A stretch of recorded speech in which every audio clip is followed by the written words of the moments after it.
बकरियां चराना अंबिया कराम की सुन्नत है, लेकिन मैंने आज तक किसी पीर या मौलवी साहब को बकरियां चराते नहीं देखा। अगर आप पाकिस्तान में 8,400 कमाते हैं तो आप गरीब नहीं हैं बल्कि अमीर हैं। अगर आप 20,000 कमाते हैं तो आप पाकिस्तान के मियां मंशा हैं। अगर आप 50,000 कमाते हैं तो आप पाकिस्तान के एलोन मस्क हैं।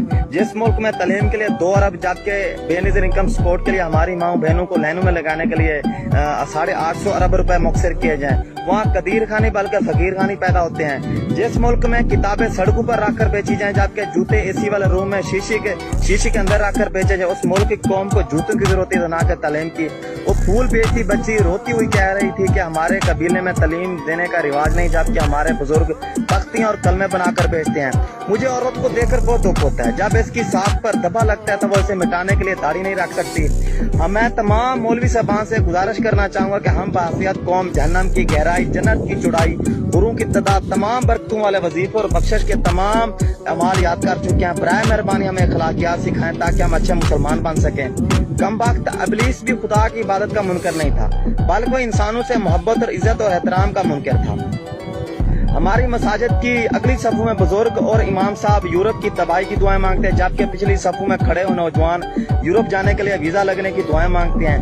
हमारे माशरे में नमाज के बाद मस्जिदों को ताला लगा दिया जाता है ताकि कोई मुसलमान चोरी न कर सके।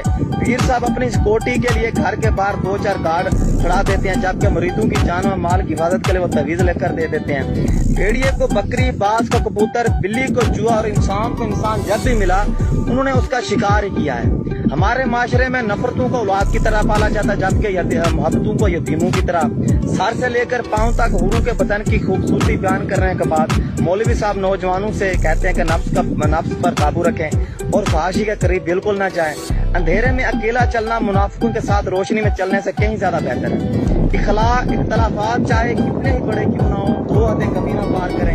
एक किसी की इज्जत पर वार ना करे, दूसरा किसी के रिज़्क़ पर कोई वार ना करे। मेरे ख्याल में जिस तरह के हमारे हालात चल रहे हैं, हमें चाहिए कि किसी से बहस न करें। कोई अगर कह के हाथ नहीं उठता है तो उसे बताएं कि आज सुबह हमारी दार पर भी बैठा था।